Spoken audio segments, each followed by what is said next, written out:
Assalamualaikum warahmatullahi wabarakatuh.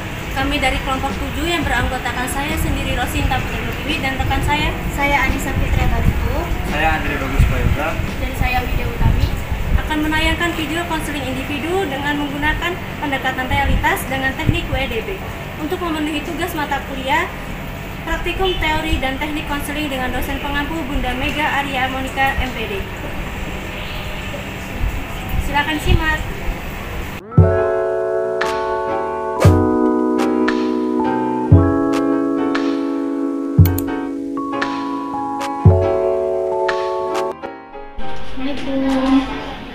Waalaikumsalam, Nak. Silakan masuk, Nak.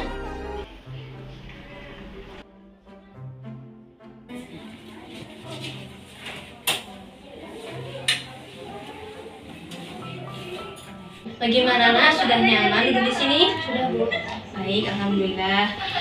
Bagaimana kabarnya, Nak? Alhamdulillah baik. Alhamdulillah kalau jika kabarnya baik. Ini dengan Nak Putri ya? Benar, Bu. Nah, jadi Putri sudah tahu belum kenapa Ibu panggil Nak Putri ke sini? Belum, Bu. Baiklah, jadi di sini kita akan melaksanakan konseling individu ya. Nah, sebelum kita melaksanakan konseling individu, ada baiknya kita berdoa terlebih dahulu ya, Nak. Baik, berdoa selesai. Sebelumnya, Ibu akan menjelaskan terkait konseling individu. Nah, jadi konseling individu itu apa sih? Nah, konseling individu adalah layanan konseling yang diselenggarakan oleh seorang konselor terhadap seorang klien dalam rangka mengentaskan permasalahan. Nah, selanjutnya konseling individual itu terdapat asas-asas. Nah, salah satunya ada asas kerahasiaan. Jadi, Nak Putri tidak perlu khawatir kalau misalnya pembicaraan ini akan bocor karena ini merupakan rahasia. Jadi Ibu dapat laporan dari wali kelas kalau katanya nilai Nak Putri ini menurun pada saat bulan ini. Oh, begitu ya, Bu. Iya begitu, Nak. Kalau Ibu boleh tahu, apa yang kamu inginkan selama proses pembelajaran berlangsung? Yang saya inginkan, saya ingin mendapatkan nilai yang baik. Baik, selain itu harapan apa yang kamu inginkan setelah mengikuti konseling Ibu? Saya berharap saya dapat mendapatkan solusi yang diberikan oleh Ibu dan saya bisa memecahkan masalah tentang belajar saya, Bu. Nah, jika Ibu boleh tahu, bagaimana sih cara belajar Nak Putri selama ini kok bisa nyampe nilainya menurun seperti itu? Saya tuh lebih terlena waktu sih, Bu. Saya kadang menyepelekan waktu, jadi waktu yang seharusnya saya gunakan untuk belajar malah saya sia-siakan untuk seperti bermain HP atau tidur. Jadi saya belajar ketika saat ujian saja, Bu. Oh begitu. Terus bagaimana sih sudut pandang Nak Putri cara belajar yang baik? Kalau tadi kan cara belajar Nak Putri selama ini. Terus menurut sudut pandang Nak Putri bagaimana? Kalau misalnya cara belajar yang benar itu gimana sih? Kalau menurut saya sendiri, seharusnya saya sadar belajar itu harus setiap hari sih, Bu. Kayak dari pagi kan kita belajar di sekolah, malam kita harusnya mengulas pelajaran yang diberikan oleh guru. Tapi saya malah terlena dan saya menyia-nyiakan waktu itu. Nah, menurut Nak Putri, kalau Nak Putri melakukan hal seperti yang disebutkan tadi, apakah hal itu cukup efektif? Menurut saya efektif dan seharusnya saya tambahkan menggunakan catatan-catatan. Jadi saat di sekolah guru menjelaskan, saya mencatat dan malamnya seharusnya saya belajar, bukannya menyia-nyiakan waktu. Terus Ibu mau nanya nih, Nak Putri kira-kira bisa nggak melakukan hal tersebut? Insya Allah akan saya coba sebaik mungkin, Bu. Baik, saat ini rileks dulu ya Nak Putri, jangan tegang, duduknya bersandar aja. Ibu mau nanya sih, kira-kira kecemasan apa yang kamu dapatkan dari nilai kamu yang menurun ini? Kecemasan yang sangat saya takutkan dari nilai yang menurun, saya takut tidak naik kelas. Jadi teman-teman saya bisa naik kelas, takutnya saya sendirian tidak naik kelas gitu, Bu. Hanya itu saja, atau masih ada kecemasan lain yang kamu takutkan?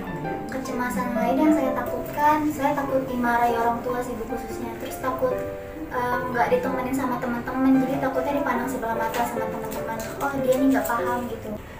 Saat ini Ibu akan meminta Nak Putri untuk membayangkan apabila kecemasan tersebut terjadi satu persatu. Nah, coba sekarang Nak Putri pejamkan mata terlebih dahulu dan bayangkan jika kecemasan yang pertama, yaitu tidak naik kelas, terjadi pada Nak Putri. Sudah dibayangkan? Sudah, Bu. Lalu bayangkan keadaan situasi yang bisa membantu Nak Putri dalam mengatasi kecemasan tersebut. Sudah dibayangkan? Sudah. Nah, jika Nak Putri bisa mengatasi kecemasan itu atau sedikit tenang jika situasi tersebut dapat terrealisasikan, silakan angkat tangan Nak Putri. Baik, selanjutnya untuk kecemasan yang kedua yaitu takut dimarahi orang tua. Baik, sekarang bayangkan jika kecemasan tersebut terjadi pada Nak Putri. Sudah dibayangkan? Sudah, Bu. Nah, lalu Ibu meminta untuk Nak Putri membayangkan atau memvisualisasikan keadaan seperti apa yang membuat Nak Putri aman dari kecemasan tersebut. Sudah, Bu. Sudah. Jika keadaan tersebut bisa mengatasi kecemasan Nak Putri, coba angkat tangan Nak Putri. Baik. Sekarang buka mata Nak Putri. Baik, jika Ibu boleh tahu keadaan seperti apa yang Nak Putri bayangkan untuk mengatasi kecemasan untuk permasalahan yang pertama. Keadaan yang saya bayangkan, saya mencoba belajar lebih giat, terus saya mencoba mencari tahu pembelajaran yang telah guru saya berikan, terus saya melakukan evaluasi dari pembelajaran saya, seperti saya melakukan membuat catatan, terus saya mempelajari lagi apa yang guru saya jelaskan di sekolah gitu, Bu. Baik, lalu untuk yang kecemasan kedua? Untuk kecemasan kedua, saya berkata jujur kepada orang tua saya tentang bagaimana cara belajar saya, dan saya harap orang tua saya paham bagaimana permasalahan belajar yang saya hadapi. Baik, jika begitu. Nah, itu benar ya Nak Putri. Jadi kan tadi sudah dipaparkan oleh Nak Putri kecemasan-kecemasan yang akan dihadapi kalau misalnya Nak Putri mengalami nilai yang menurun untuk terus-menerus bulan-bulan ke depannya. Nah, terus udah memikirkan bagaimana cara menangani dari kecemasan tersebut. Jadi di sini Ibu akan memberikan kontrak perjanjian. Bagaimana? Apakah setuju? Setuju, Bu. Nah, jadi di sini Ibu akan memberikan kontrak perjanjian yang harus kamu penuhi ya. Di sini Ibu akan meminta pendapatmu. Cara apa yang efektif bagi diri kamu untuk menangani masalah belajar? Cara yang dapat saya lakukan, saya berjanji akan belajar dengan tekun dan mencoba berubah cara belajar saya dengan seperti membuat catatan tadi itu, Bu, dan mengulas-ngulas materi dari guru. Baik. Selain itu, apakah ada lagi yang ingin kamu lakukan?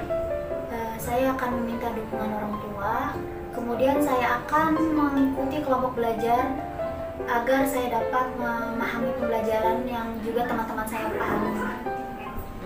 Baik, dari sesi konseling ini Ibu dapat simpulkan ya, kamu memiliki beberapa faktor yang membuat kamu bermasalah dalam belajar, seperti menyepelekan materi yang telah diberikan, kamu tidak mengulas materi pembelajaran, dan hanya belajar ketika ujian saja.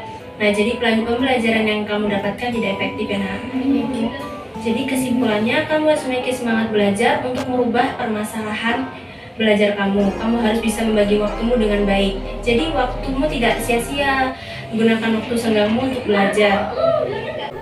Baik, saya akan mencoba melakukan evaluasi yang barusan diberikan. Baik. Selain itu, ingat juga ya, kita sudah memiliki kontrak perjanjian, yang dimana kontrak perjanjian itu merupakan hal kebaikan untuk Nak Putri sendiri, bukan untuk Ibu ya. Baik, sepertinya kita sudahi sesi konseling kita hari ini. Semoga semua yang kita jalankan bermanfaat dan dapat memberikan perubahan ya Nak. Baiklah, sekian dari saya sudahi. Wassalamualaikum warahmatullahi wabarakatuh. Waalaikumsalam warahmatullahi wabarakatuh. Terima kasih untuk sesi konselingnya, Bu. Terima kasih karena sudah memandu saya untuk menjadi lebih baik dan sudah memecahkan masalah saya. Saya pamit untuk balik kelas ya, Bu. Oh iya Nak Putri, hati-hati ya Nak. Terima kasih banyak, Bu. Iya. Assalamualaikum. Waalaikumsalam Nak. Ayo silakan. Semangat ya Nak belajarnya.